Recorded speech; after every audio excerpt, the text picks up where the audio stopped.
One June the 5th. Alright, we can do it yesterday, so we're gonna make up for it. And this is the problem.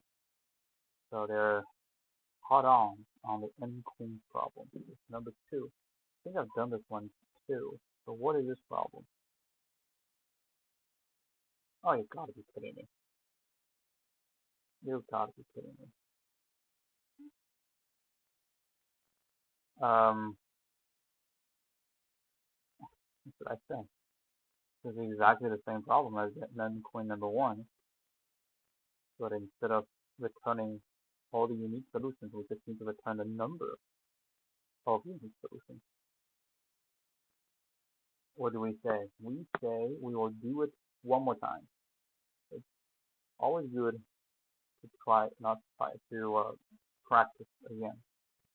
But we're not afraid of this type of problem anymore, right? That's the whole purpose, is to be not afraid of any queen. So we're just gonna write everything from scratch one more time, and then this time we can be honestly it's exactly the same solution. But, so what do we do here?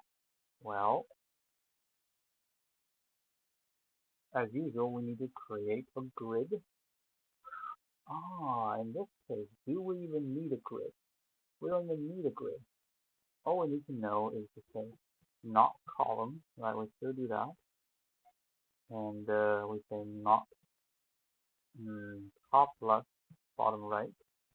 That's the same, and not top right, bottom left. Right? We have all these, and then with DFS, we call DFS, yeah, we call DFS. And we have the row, right? Okay. R.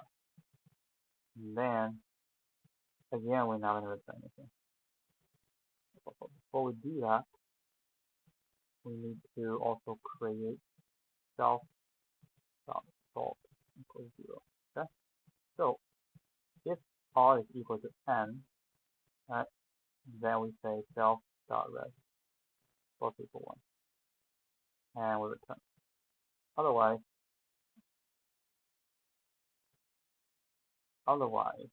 we are visiting this, but we don't have to do it now. What we can do is just say for column in range n, right? Column in range n. And we say if now I don't have to say if. We do have to say so if column is not column, okay, and C not in not and R plus C not in not top right, bottom left, and R minus C not in not top left, bottom right. If that's the case, then we just say not column dot add C, okay, not TRBL dot add R plus C, and not TLBR dot add R minus C, right? We do all that, and then we say DFS R plus 1. And then not with backtracking, remove C, not CR, remove plus C, and last one, not CLBR dot remove R minus C. Okay, so we remove everything. Next one, blah, blah, blah. We're done. We're done. We call DFS 0, and then when it return, so red. Okay, let's see if this one fits everything. Again, then we can test, yeah, so we're going to do it from 1, 2, 3, 4, 5, 6, 7, 8, 9. Try it, and it's good. So we'll submit this, and we call it a day.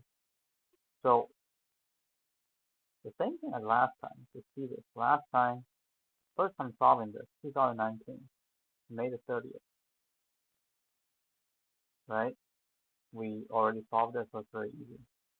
Second time solving it, 2021, May the 29th. That's almost 2 years later, right? And the third time is 2022, June the 5th, almost a year later.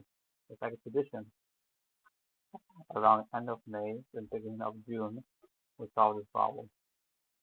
Yeah, it's no longer. If you do this, like if you haven't done um the number one first question of in Queen, then this can be it's the same, like the same problem, so it's the same difficult. What are you doing, man? That's wonderful. Most beautiful thing I've ever heard. So this is just the same as in Queen. Okay, so we're done. Yeah, we don't need this one.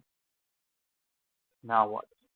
Now what we're gonna do is we're gonna go back to one of the problems.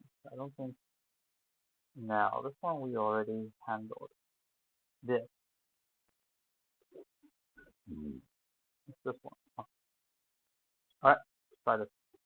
Minimum consecutive cards to pick up. So the question is, you're given an integer array cards where cards that represent the value of the nth card. A pair of cards are matching if the cards have the same value. Find the minimum number of consecutive cards you have to pick up to have a pair of matching cards among the picked up cards. If it is not possible, you return the minus 1. So in the first case, I'll say 4. 3, 4, 2, 3, that's 1. 4, 2, 3, 4, that's 1. Okay? The second one is minus 1 because they're all different. 10 to the 5th number of cards. Alright, so the minimum number of consecutive cards. This gives me a vibe. I just read an article. Some people say he hates the term vibe. That's fine by me. What vibe do you have? Alright. The vibe is dynamic programming, as always. So we only have one example. Let's just take advantage of that example. We have 3, 4, 2, 3, 4, 7. Okay, so how is it dynamic programming? Actually, you know what? I don't think it's dynamic programming. Consecutive. That's sliding window. Okay? How about sliding window? Initial window is 1, right? And how would you sliding window it? Maybe the combination of the two. Okay, so we want to find a minimum. So the minimum window that contains a duplicate, right? And we know if I have a window that contains duplicates, it will be minimized if the duplicates are at the start and the end. Okay, perfect. Are you kidding me? Are you saying that all we need to do is find the indices of the numbers that are repeated, right? And then we find a minimum difference between them. I think this is exactly what this problem is asking for. We go through everything, and for each repeated item, I can have a list of indices.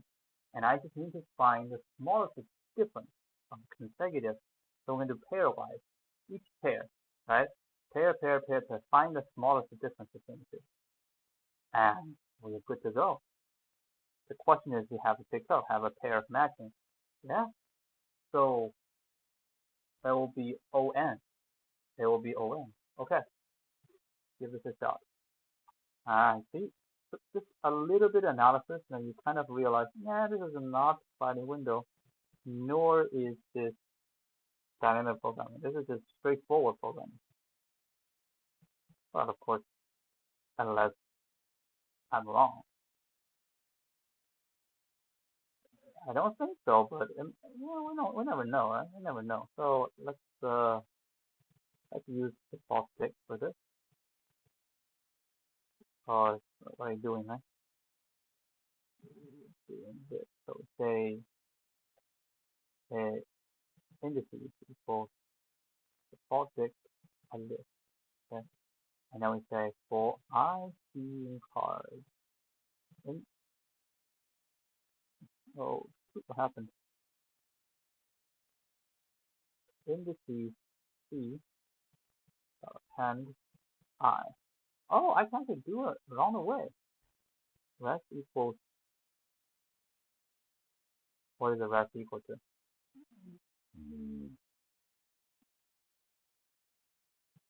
Land cards plus one, right? Okay, so indices are 10. If indices, if land indices, now I have to do a lot of checking.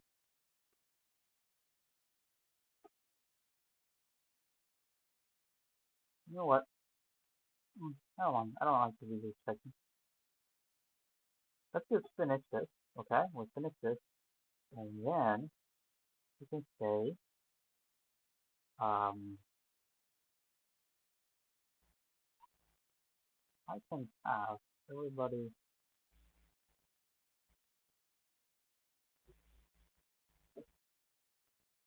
yeah, this is I don't want to do an if statement at every single card. That's what I don't want to do. Okay, that's fine. We'll just do it again, right? And then we say for indices. For I, for oh, ID in indices, if len ID is larger than 1, right, then we can go one by one and it's trying to say minimum. So rest equals minimum rest and what? And the minimum of, yeah, for I in range 1, the len idea, right? And then what?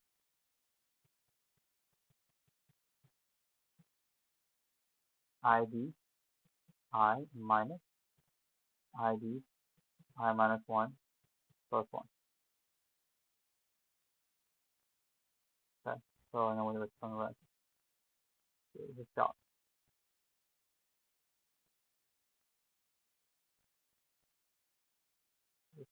For oopsie daisy, if rest is smaller than len card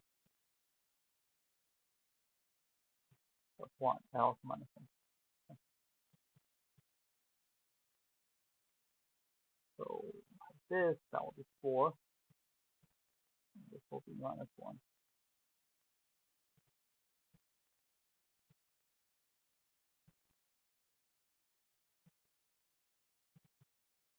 I have cars. So we can do this, and then I'll do minimum cost of cannot unpack numerate and enumerate. Okay, so we got it wrong. Enumerate cost.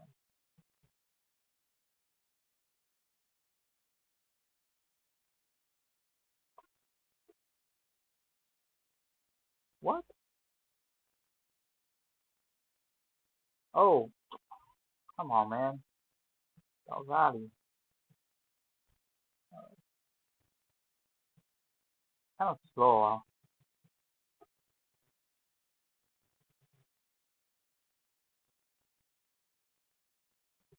Run it.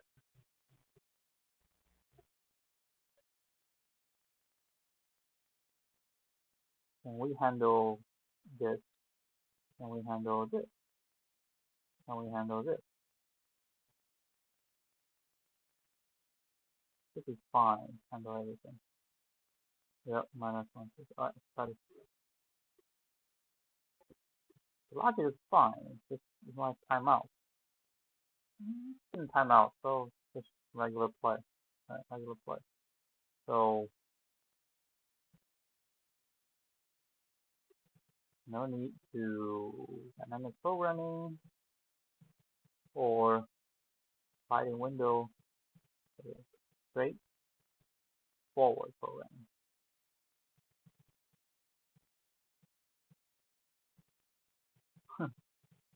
The key insight is the each is that each consecutive number of cars that contain pair must have the pair at the start and end of the card to make it minimum length. Hence, all we need to do is to find the smallest difference among consecutive pairs of indices that belong to the same element. That's it. ON. As discussion, track last.